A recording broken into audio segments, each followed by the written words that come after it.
Hi, my name is Cheryl, and I am a coach and a creator of a 2024 Live Your Dream Planner. And I am so excited to share on Conversations with Pearl.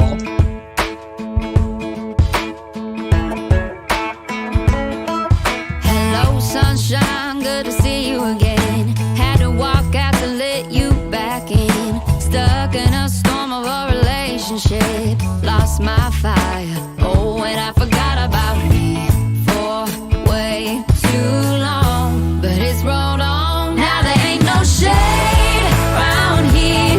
Won't you leave the clouds you're under? Ain't it funny how there ain't no rain or clean? Why'd it take so long to leave you in the rearview mirror? Now nobody gonna steal my sunshine or turn my blue sky gray. All I know is at the end of the day, Hey everybody, welcome again to another episode of Conversations with Pearl. I'm so excited to have you guys here today.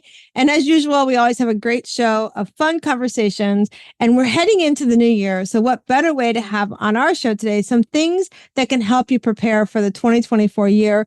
And really anytime during your year, it doesn't ever hurt to start if you haven't started already. And today our special guest is the owner of Cheryl Ziegler Consulting. And Cheryl helps Kingdom women who feel lost, unfulfilled, and without purpose to live the dream God has placed in their hearts so they can live a purposeful and inspired life. She's also founded Cheryl Ziegler Creations, where she created the 2024 Live Your Dream Planner to help you set goals in partnership with God to fulfill your dreams. She is passionate about helping women achieve their goals by being intentional and consistent and having a plan. In 24, she became a published author of an Amazon bestseller in Faith and Spirituality, Leap of Faith, which she co-authored with 20 other peers this year. So I am so excited to have as our guest, Miss Cheryl Ziegler. Welcome to the show, Cheryl. Thank you so much, Pearl, for having me. It's a pleasure. You are so welcome. So tell us, first of all, where are you coming in from? So I currently reside in Northwest Arkansas. Yay. And I watched some really fun shows that are from that area. So I love having people from all over the world with us, and especially all over the US. And so Cheryl, walk us through a little bit about your story. Help us to see, what was life like growing up for you, and what led you to do what you're doing today? So I grew up in Southern California. My mom and dad had transplanted actually from Pennsylvania. They moved across the country, and that's where I grew up. And I really enjoyed being in that area. And generally, I would say that my background as I started to grow into a vocation, I was just really good with numbers and with math, and so I went into the bookkeeping field, and I worked in corporate America. I'm going to say for probably a good 20 years, but I really felt like I thrived there. I felt like I had a great organization. I'm going to say I did get married when I was 24. I married my first husband. Unfortunately, we did later divorce, and I have since remarried. And in fact, my husband, Steve, and I have just recently celebrated 20 years of marriage. So we're excited about that. Yes. But yeah, that's where generally I grew up, was in Southern California. And I feel like there was life in California. And then about 6 years ago, my husband and I, Steve, we moved out of California and we moved to Oregon, and we stayed there for a little while. And right before COVID, I really felt that the Lord had pressed upon my heart to leave corporate America and to go into business for myself. So that's when I was like, okay, what should I do? And I began my bookkeeping business, totally bookkeeping. So that was a total leap of faith. But I also felt confident that, okay, if I was being led that way, I felt confident that there was a reason I was being led that way. And who knew? It was right before COVID, and I had no idea all that was coming down, but I had left corporate America right before all that happened. Wow. That's so much of the stories that I hear when I'm coaching the women that I coach. Like we have this path we go on, and, like you said with accounting, right? And you go through this path, and like we think we're this great career that we're doing, and we feel like that's our calling. And maybe for some that are listening, that's like you said, your parents showed you, some of that was from the path that they did in their life.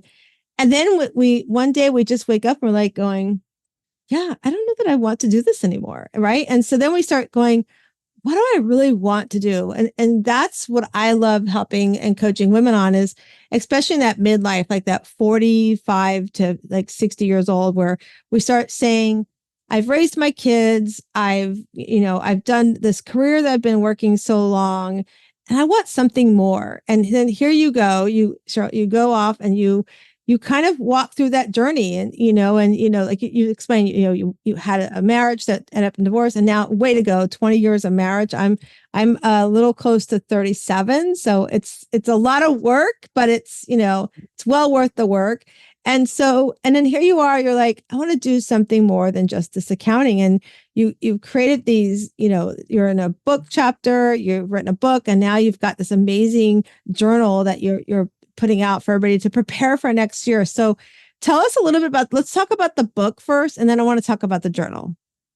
So where did the book come from? So I have a business coach, and I just wanted to encourage anyone out there who's thinking of getting into business or just trying to discover where their next steps are.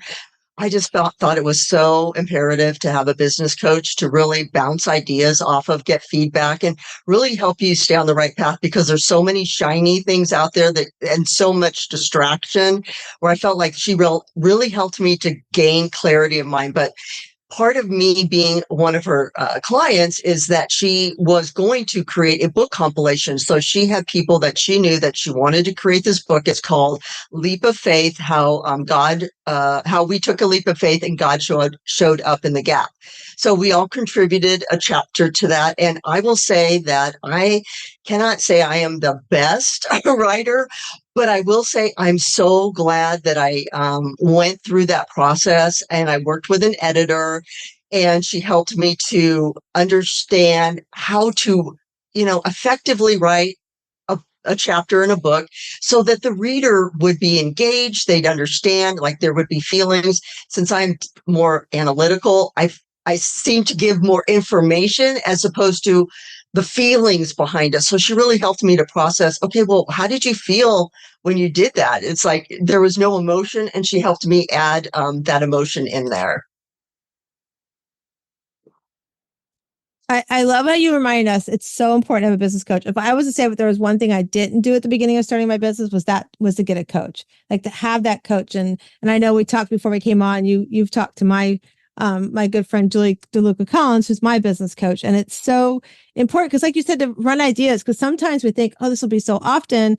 And in our head, we have this big idea of it. But when we break it down, we just finished training with her where she talked about, is it a project or process, right? And what's the best way to attack that and to go after it so that you can achieve it and make it the best thing ever. And having a big, like what you said, having a business coach, you remind my husband. My husband's a CPA auditor. Everything's very analytical for him. But if I ask him to talk about his feelings, he's like, "I'm fine, I'm good." So to have that coach that helps you share your words with feelings as well is so important. And I love that you recognize that, and you right away you said, I need to do this, with a coach, and because we can wait, we can lose time on things that are not going to benefit us. And time is important, especially when we talk about self-care, because if we're not investing the time that in ourselves, and we're spending a lot of time doing projects that maybe aren't aligned up to what we want, then we lose that time with ourselves. And also we lose the opportunity to work on something that is really where we should be focused on instead of what we've been working on currently. And I love that you recognize that and had that coach. So tell us a little bit about your chapter you write. So the chapter I wrote was about taking a leap of faith, moving out of California. So when we moved out of California, Steve and I knew that we were there for most of our life. That's where our family, our friends were. And we moved to Oregon. His son and his daughter from a previous marriage had recently moved to Oregon. And we were praying about, okay, where should we move? And we felt like that was the place that we were supposed to move. So we did end up moving to Oregon. And one of the things you discover, even though you feel led to do something, everything does not automatically fall into place. We encountered challenges, and then we questioned, do we move to the right place? And I will say that in that process, we still walked through that, and we navigated. We learned how to stretch those muscles of being an overcomer when everything didn't go the way that you thought it was going to go. And because we grew up in Southern California, we never knew what like snow was. So having to navigate a lot of snow and driving in the snow and what that looks like, and now we feel like we're pros at it, because where we live now, it does snow, but not to the extent that it did in Oregon. And now we feel like, oh my gosh, there's hardly any snow on the road and everything closes down here. It's so funny. And I'm sure, I remember our move from California to Virginia. We went like you said, we were in Southern California, desert, everything, smog, the whole thing, to Northern Virginia where lots of snow, streets shut down, you can't get plowed, and you're like going, what have I done? Right. In that moment. And so tell us a little bit of like, you take that leap of faith, like what was that feeling like? Because, oftentimes, and some of the women that are listening to us, we're afraid to take that first step. Like I know sometimes when I coach women, they have to make some serious changes in their lives. It could be with a marriage, it could be with their job, it could even be with their children. And so they have to like take that first step. And oftentimes as I'm talking with my clients, I realize they're kind of just stuck because this is kind of comfortable. It feels okay. Yeah. I can make it work. I may not have everything I want, whether it's from the relationship, the job, but you know what? I'm surviving, right? I'm making do, but really deep inside, we're not happy. It's not the happiness like you were talking about, what we were talking about earlier with God. It's not the happiness that he wants us to have. He wants us to feel fulfilled, right? And that's why I always talk about when I'm working with my clients and coaching and doing our retreats, I talk about what's that glow up for you? Like, what is that happiness that just radiates and makes you feel like so warm inside? Like, what is that you've kind of like dimmed the light? You've kind of turned it down. You're not letting the candle blow up as much as it should be until you step into that leap of faith, like you said, and say, you know what? It might be scary to take that first step in outside this box that I've been very comfortable with, but I got to take that leap of faith. I've got to do this, because if not, at the end of the day, if I'm not here tomorrow, what kind of legacy did I leave behind? Somebody who was too afraid to jump into that leap of faith? Somebody who was too afraid to make a change in their job? Was I too afraid to make a change in my marriage? Was I too afraid to ask for help in a situation? And so, and again, Cheryl, we're talking, that leap of faith is scary. I mean, fear truly means false evidence appearing real, but it's so heavy for us sometimes. So tell us about, like, what were some of the fears that you were facing as you're getting ready to take that leap of faith to Oregon? Because then you went from Oregon to Arkansas. So you had two big leap of faith that happened in a very short period of time. So share with the audience, like, what were some of the things you were feeling and how did you process it? I know you said you prayed upon it, but what were some of the things that you did to help you step out of that fear? So one of the things that I feel like I've really, not that I've mastered it, but I've got more comfortable with it, is when you feel that resistance or you feel that tension, to lean into it. There's something good. I feel like there's breakthrough, and I've seen that in my own life experience, and I know that others could testify to that as well, is that if there's a tension and you're just uncomfortable, but there's going to be goodness on the other side of that. And I am a big believer in, I don't want to get to the end of my life and then have all these regrets. I mean, we could all look back when we were younger and we made decisions. We're like, okay, I wish I could have had a do-over. Well, I can't go back. I can't make any of those, redo any of those decisions. I have to start from where I am now and move forward. And I think I realized, and maybe a lot of other of your listeners realize this too, During COVID, I felt like I was just like shrinking because we were isolated and it was really hard to be around other people and community. But in my heart and my spirit, I felt like I needed to learn how to thrive in any circumstance I was in. And so there's that tension there. Like you have this fear that you don't feel like you're thriving. In fact, everything around you is screaming you're not thriving. You're pulling back, you're shrinking back. But as I learned to push through to that, it, it it was really a game changer for me. And I am the type of person where I really believe that we are given one life. I mean, we all know that we're all given one life. What do we want our lives to count for? Do we want to matter? I know in my heart, I want to have an impact on other people. I want other people not to live. I use my words, and I lived so long as a defeated Christian. And when I say that, the words that were coming out of my mouth were so disempowering, so negative, and I did not give myself credit for hardly anything. So I really want to help people to not live that same way, that your words make a difference, your life matters. And yes, there may be fear, there may be that tension. And one of the things I like to say is get comfortable with being uncomfortable, because soon as you've done something, you've exercised that muscle, and it's like, okay, it was a little bit uncomfortable. Maybe it was even a little bit scary, but you did it. And now it's like auditioning. I could just imagine, like, if you're auditioning for a part, that first audition is super scary, but then the second one's a little bit easier. You get comfortable, you understand the process better. And that's the same with so many things in our life. So I just want to encourage people out there. I want you to thrive in your life and not allow fear to hold you back.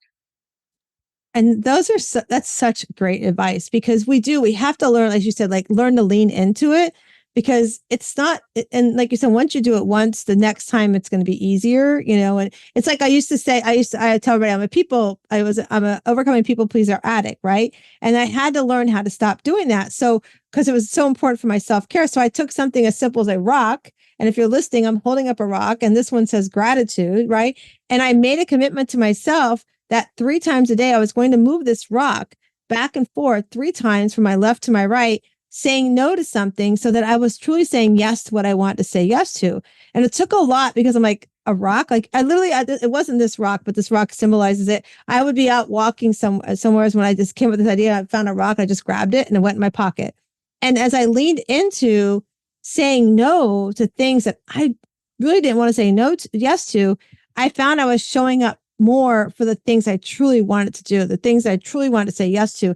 But the aha for me, Cheryl, was that I realized that how many doors I was keeping closed for somebody else. Like, for instance, Yes. we're going to talk about your planner in a minute, but let's say I, wanted to create like a planner or something, and I didn't know the tools to do it. I'd be like, yeah, I'm going to help you do that, Cheryl. That sounds great. Let me help you do that. I have no clue how to help you build a planner, right? But because I didn't want to let you down, I'm going to say yes, as opposed to saying, oh my gosh, I know my friend Georgiana. She's amazing. She's great at printing, and she's great at ideas. Let me connect with her, because she's created so many beautiful things for my retreats, right? So I realized I was closing the door to so many people, and that's not healthy for our self-care when we keep showing up for things that's not what we really want, as you said, lean into. And then, to do it once, because like you said, once you do it, like, all right, you're going to create another planner, right, Cheryl? So next year, for next year's planner, you're like, this worked good for it, but you know what? Next year, I'm going to make it a little bit different here. We now have those tools because we've done it. I actually spoke to somebody earlier today about coming on the podcast, and she was talking about how she tried acting for a little bit. And she's like, I love the part of acting. I don't like the work. So she said, I got out of it. She's like, I was the actress that would show up on time, would know my lines, but to have to study and everything else, like, yeah, not me. So, so she's like, and I'm like, that's so important that we know what is the thing for us and what's not the thing for us. Because if you're going to lean into it, be prepared to lean in and be prepared for whatever comes your way, because there's lessons in everything. Nothing's perfect. And as you said, Cheryl, like everything is not going to be a perfect pie that's going to come out of the oven, right? But it can certainly look a little brown over here, a little golden over there, and knowing that it was done with love, right? And so I love that you remind us that, just lean in, take that step, that leap of faith, because the next time you lean into it, you're going to come with experience. And if you don't know, so if you're listening to us and you're like, yeah, but I'm not sure how to step into it, that's when you get, as we said earlier, Cheryl got a business coach. I got a business coach. That's where my clients call me and say, Pearl, I need help with my mental fitness. Can you help me? Can you help me say no? Can you help me stop being a risk taker? Can you help me feel like I've got some joy in my life so I can glow up in my life? So I love that you reminded us of that to us as well, Cheryl. So let's talk about your planner. Talk about, where did the planner come from, and why the planner? So I have used paper planners. I need to write things down. If I want to have anything done, my goals, I have to have it in written form. I feel like I use my phone, my digital calendar more for appointments, not necessarily my to-dos or my goals, my dreams. So, when you, like, for me, I have specific criteria. I know I want it to be a beautiful paper planner. I know I want it to be quality. And since I am a faith-based person, I like to see some scripture in it. Just that's how I receive encouragement when I'm looking at it. But I also wanted it to be functional. So I would say probably around this time last year, actually, in November of last year, I just felt like, you know what? There isn't a planner out there. I have wanted to do something like that. And so I had some friends who knew I was considering creating my own planner. And so what she did is she referred me to someone that she knew who helped people to create their own paper product, whether it be a journal or a planner or whatever that particular paper product looked like. And so once I saw there was a clear path forward, I was like, oh, okay, because I started doing research on the internet, which, like, I think all of us do once we want to go down a certain path. There were so many options. I was like, I didn't even know which way to go, because what if you go down the wrong path and then you have money wasted and time wasted? But since I found this gal, and she seems very reputable. She had been doing it for like 7 years. I'm like, okay. She created her own planners, and then she started teaching people how to create their own paper planners, or, like I said, paper products.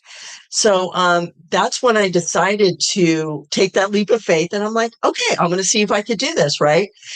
She laid it all out, showed you everything you needed to do, gave you the resources, the tools. Yes, I already had in my mind how I wanted it designed, what I wanted to look like, that it would be a goal planner.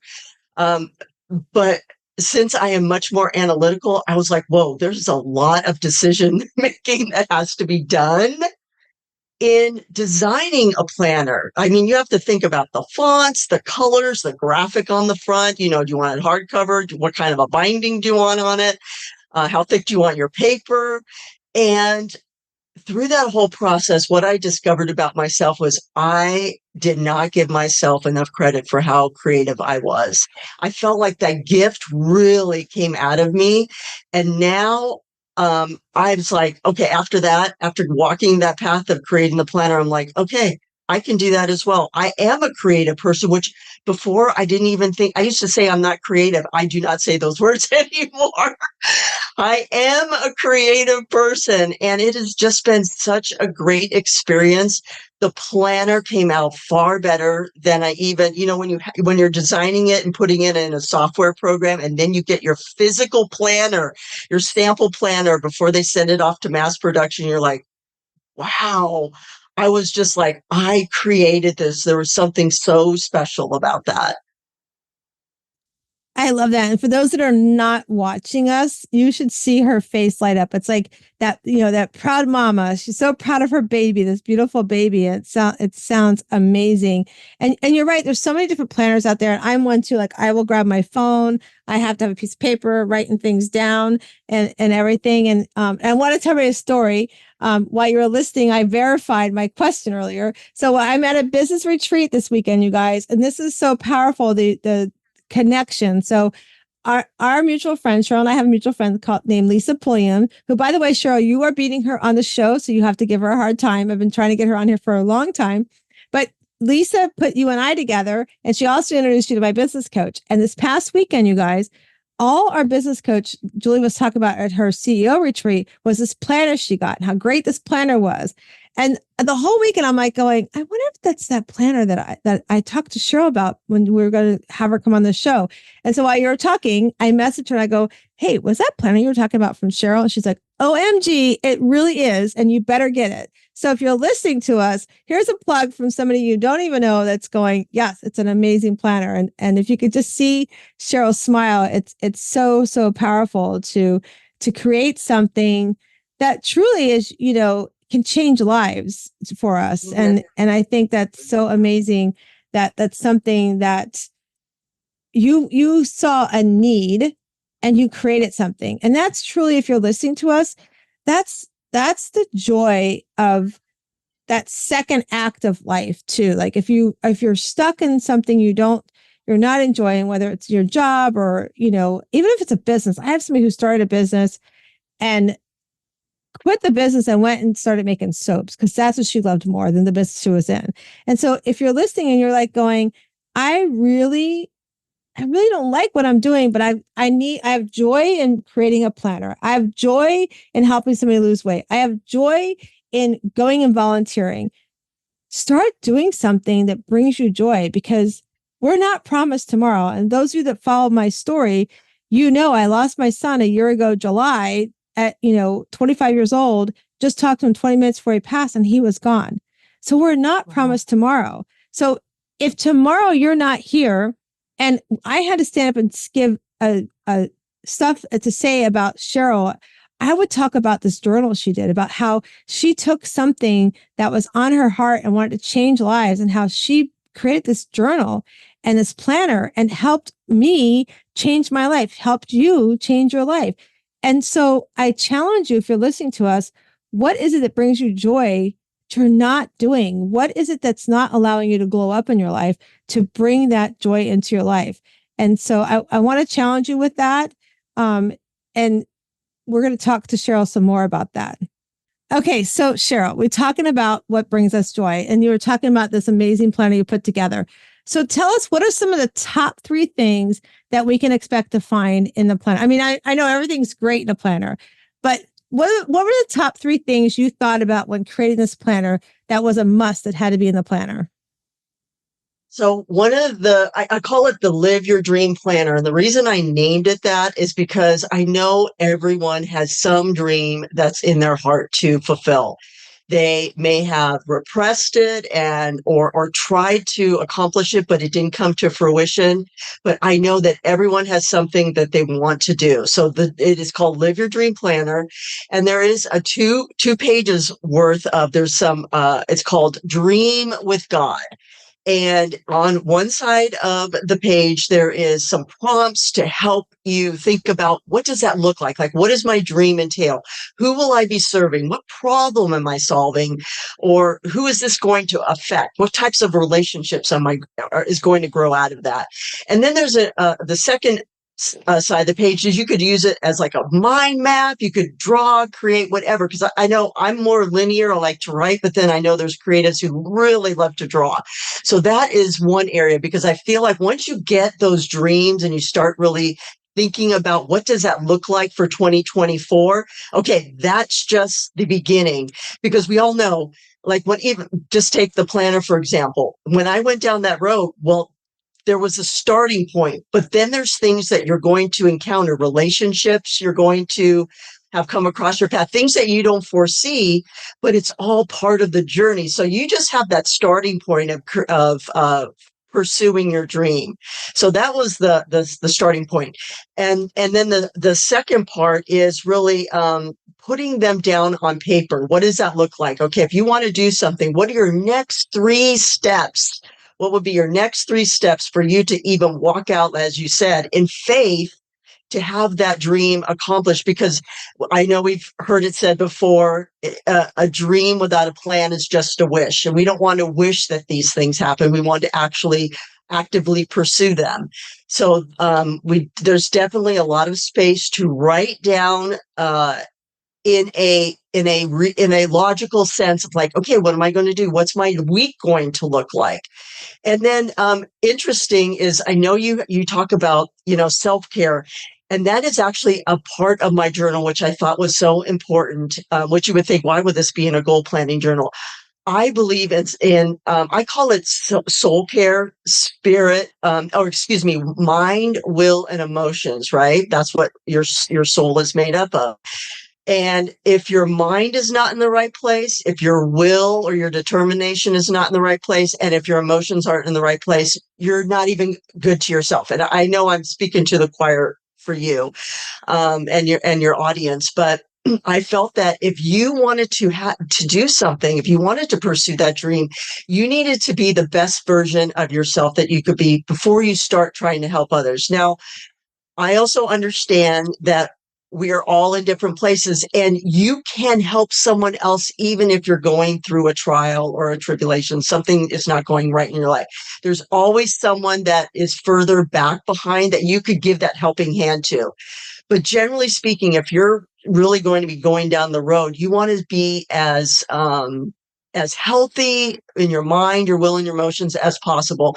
And as you start walking through these things, and I discovered this for myself, there's going to be things that are going to come up you're going to think, well, like the imposter syndrome, battlefield of the mind. Like, are you worthy? Are you good enough? Oh, no one's going to buy my planner. Why am I even doing this? Those types of things. So I really feel that, and that's why I put that in the planner, is to really think about those things. Where are you creating margin for yourself? And you said something so important. I absolutely believe that. On the front of the planner, it says, be the one who says yes. And if you say yes to something, you're automatically saying no to something else, because we can't. We physically cannot take on everything. We just can't.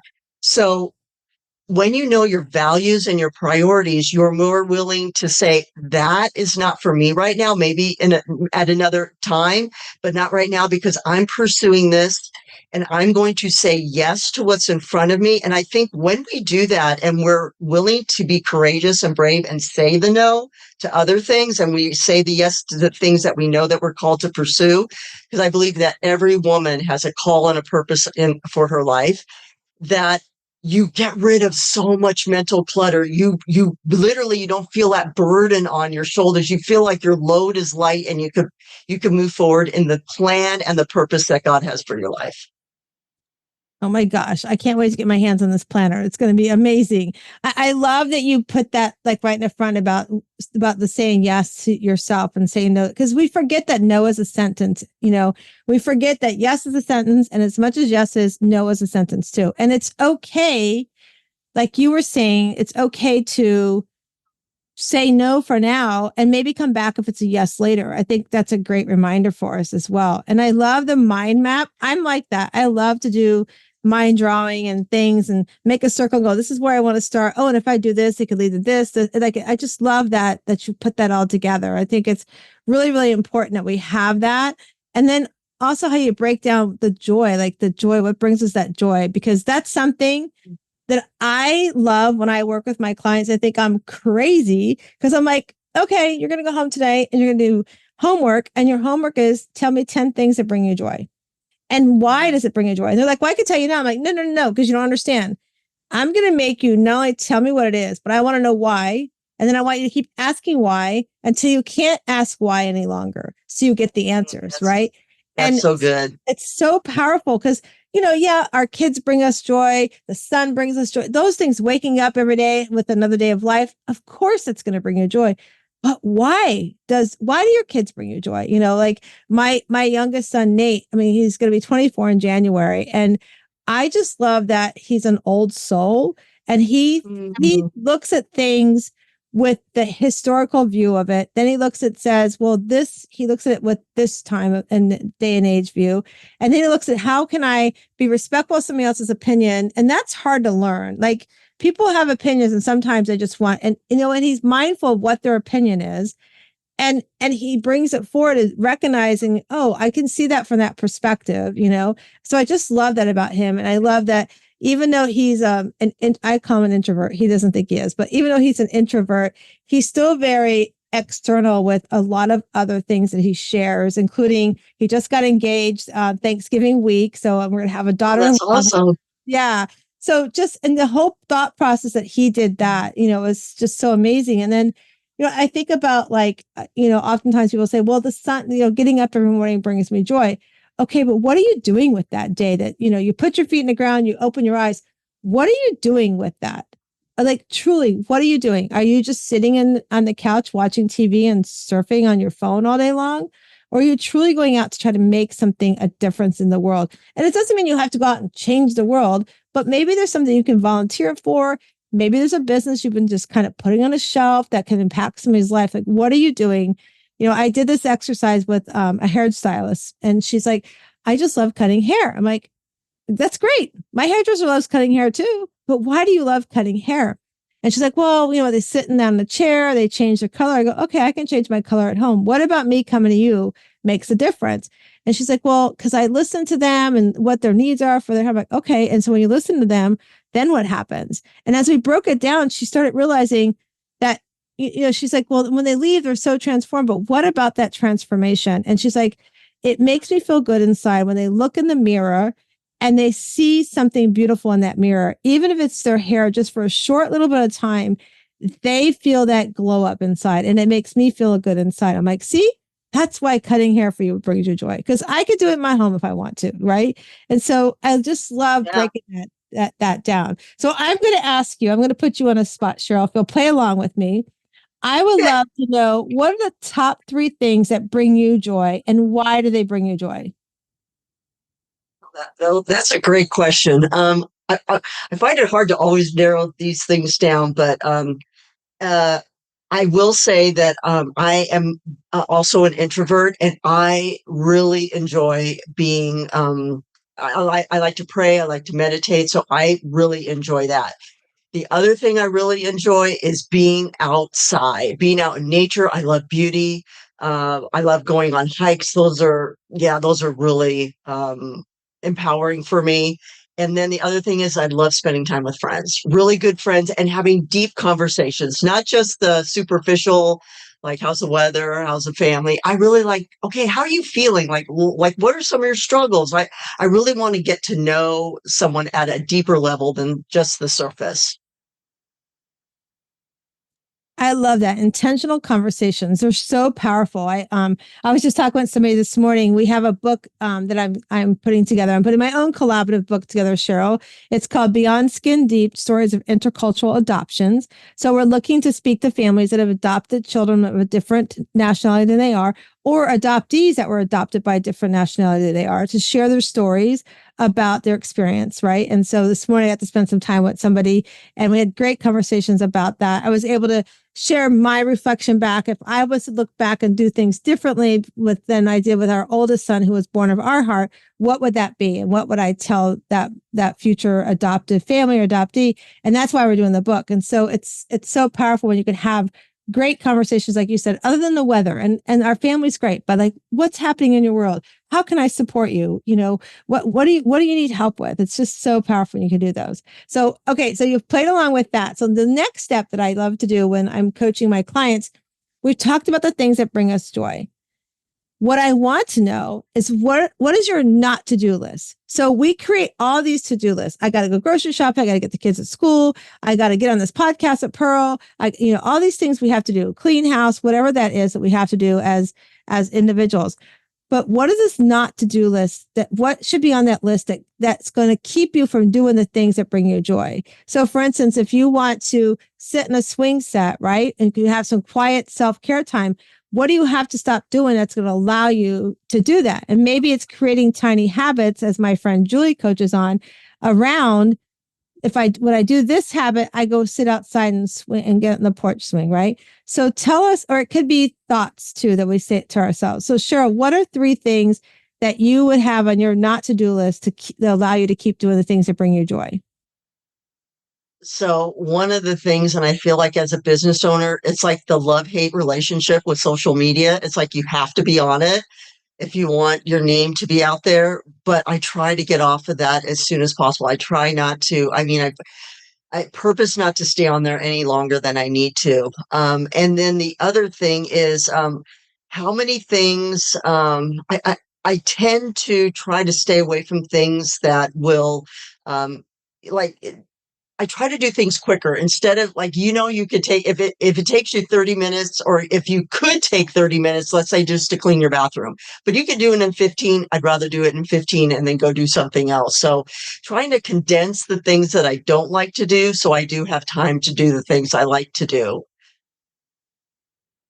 That is great advice. Condense the things I don't like to do so I have more time to do the things that I love to do. That is so, so true. And for some people, that's hiring somebody to clean your house, right? So, but for me, that's not the case, right? So I love that you remind us of that. So thank you so much for playing along with me on that. So Cheryl, you also do some coaching. So tell everybody, like, what can your client expect when they come to get and work with you? What's some of the things they can expect when they come into your world? So I generally work with Christian women who know that God has placed something on their heart, or they're looking for their plan, their purpose. Maybe they know what that is, or they're in that discovery mode. They're not sure exactly what that looks like. So I walk them through, what does that look like, first of all, for you? Who do you feel that you're being called to serve, or what are you being called to serve? Because it's not always a who, but eventually it trickles down to who, because even if it's in a government or school or whatever, an organization, it all comes down to people, right? So what does that look like? So I work with them on that. And one of the things that I really try to empower them with the word of God. So who does the Lord say you are? I think so many times as Christians that we feel like we have to do this alone, or we are doing this alone. But if the Lord is with us, then he says he's our strength. The joy of the Lord is our strength, that he never leaves us or forsakes us. So I talk about our identity. I talk about intimacy with the Lord, and what does that look like? Because when you're doing something for the kingdom, that you want to make sure that you're having those conversations with God. And as a Christian, we believe that we do hear from the Lord, whether through his word, it could be through someone else who speaks a word that confirms something already in our heart.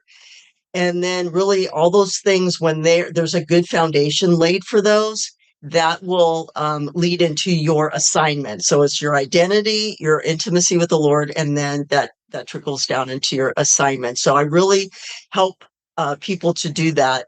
And then if someone already knows what they're doing, so on a deeper level, I help even women who, okay, I know what I want to do, but they're called, like, I feel like I'm called to not impact a lot of people, but I believe the assignment for me is depth versus and then the people I'm called to serve will have the width. So they'll be impacting more people, but just because of my life experience, who I am, I just believe that that's where I am being called to serve the best. And so I love, love, love when I get to work with women, empower them, and then they feel like they have the tools that they can use to step into their calling. I think that's amazing and sometimes we just need that help. Sometimes it's just a matter of somebody, we feel like we have the answers, and typically we know the answers, but we just need that person to help guide us through that. And I love that you do it through your faith. And I always tell everybody about, I believe that God's brought us here. He's, we come here when he's created us, we have these talents that he's giving us, and like your talents with the planner and the talents of your coaching that you offer. And that when we don't do something with that for ourselves, we cheat ourselves. So like if you didn't use your creativity to create this beautiful planner we've been talking about, it wouldn't have impacted your life to make changes in your life. And then you took the things that you knew helped you and you put them into the planner. So now what is Cheryl doing? Now she's paying it forward, which is what we have to make sure that we're doing, is to learn to pay these things forward with these talents that we have, because it's so imperative that we do. We have a story to leave others. I have the privilege of coaching for a nonprofit, and I tell the women every time I see them every month, if you had to write in a journal once a week about your week and about how where you're at today has helped you, and it's something you're going to leave behind for the next lady who's going to come in and sleep in the bed you're sleeping in, be coached like I'm helping you, what would you say to that person? because that's paying it forward. That's saying, hey, I've been where you're at. I want you to, this is what I struggle with. This is where I struggle with. And this is what I want you to know. It's going to be okay. This is how it was okay for me. This is what I did. Having that story and paying that story forward is so, so important. I love that that's what you're doing. And we're going to make sure that we put everything in the show notes and how you can reach Cheryl as well. But tell us right now, Cheryl, like verbally, so people listening can write it down. How can people reach you? Because I have a couple more questions for you too. Okay. So I have a website. It's CherylZiegler.com. That's for my coaching. And if you're interested in the planner, it's Cheryl Ziegler Creations.com. And Ziegler is spelled Ziegler. For those of you who may remember Zig Ziglar from many years ago, we don't spell it the same way, but those are the two best ways to get a hold of me. And yeah. Awesome. And we're going to put everything in the show notes to reach you. But one question I haven't asked you, and I'm afraid if I don't ask you, my viewers are going to like, why are you asking that question? Okay. Why go from Oregon to Arkansas? So, when this was one of the things I had mentioned earlier, it was just too cold for me. After living in California for so long, and the winters were just too long. I like to be outdoors, and it was absolutely beautiful. If I could transpose or move the beauty of Oregon to Northwest Arkansas, it would be like heaven on earth for me. But it was just too cold for too long, and it is a much warmer climate here. And we had some friends that had moved from Southern California right about the same time we were moving to Oregon. So we went opposite directions. And we came to visit them, and we're like, okay, this is a much more viable option for us. But we love it here. That's awesome. And I know our friend who connected us, Lisa, she's got family there. And I'm like, I want to go visit there because there's a couple of TV shows that I watch. I'm like, oh my gosh, I love them. So I just think it's a beautiful, beautiful area where you're at. So let me ask you this, Cheryl. If you had the opportunity to stand on a stage and you had 500 women in that room, and you had 3 minutes to impact them with something that could change their lives, what would you speak about and why? So one of the things I would really like to leave everyone with is we all have one life. When you come to the end of your life, what do you want it to count for? And I want us to get out of the mentality as we have to do something so big and so grand. It doesn't have to be that. You can have an impact even in your family. I mean, think of generationally how you could love children. I know of people who are coming out of foster care. I support a nonprofit in our area that they had moved around from foster care, and they didn't know what a stable home even looked like. So there are so many ways that you could have like you said, pay it forward for everywhere that we have been blessed with. We could pay it forward to someone else, and don't live a life of regret. No matter where you are, and don't shame yourself. Don't beat yourself up. We all have made mistakes. We've all done things that we wish we didn't. We didn't, but we can't change the past, but we can change our future. That's what we have power over. We have the power and ability to change our future, and you could impact one person, you could impact 100 people, but start somewhere. And all I know is, because I feel like my life changed so dramatically when I chose to start my own business, the people that I was able to become in relationship with, the things that I was able to do, it just opened up a whole nother world for me. And I feel like my life is so much richer because of it.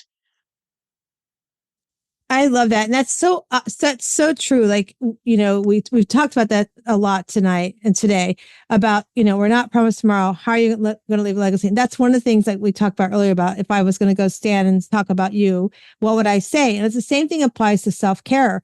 Like if your family could all only say, and friends at your eulogy, what they saw you do for yourself, what are they going to say?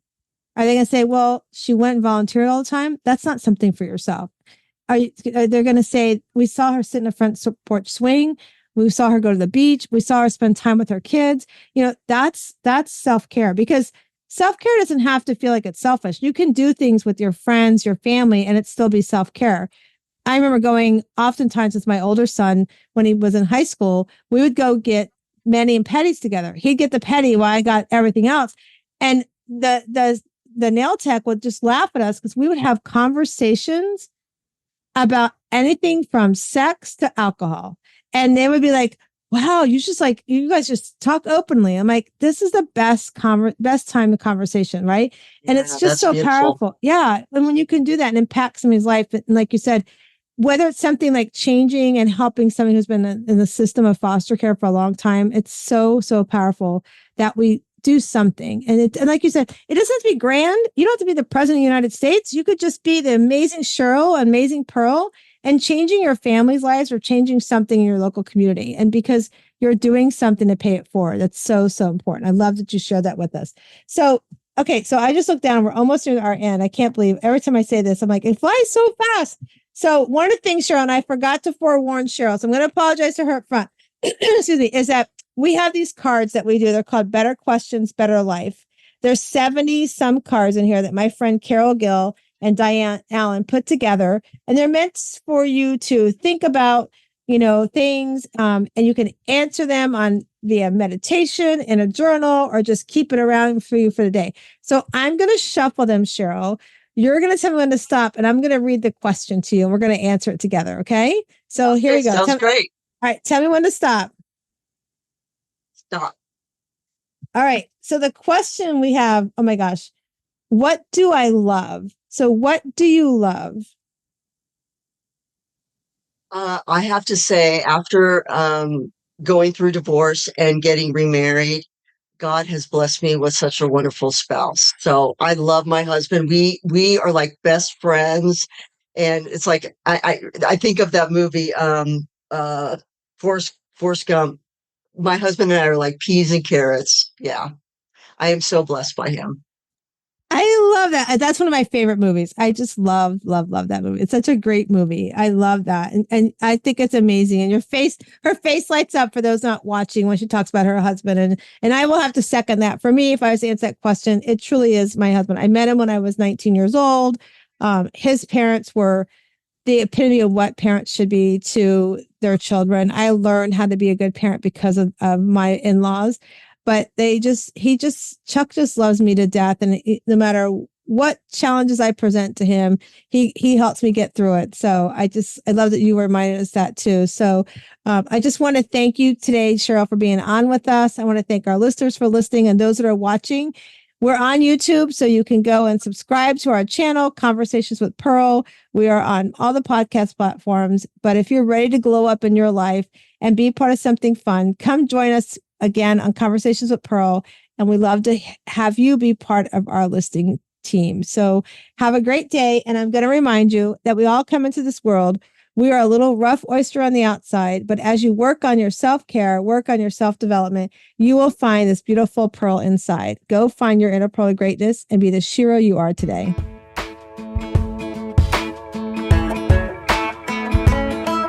Hello, sunshine. Good to see you again.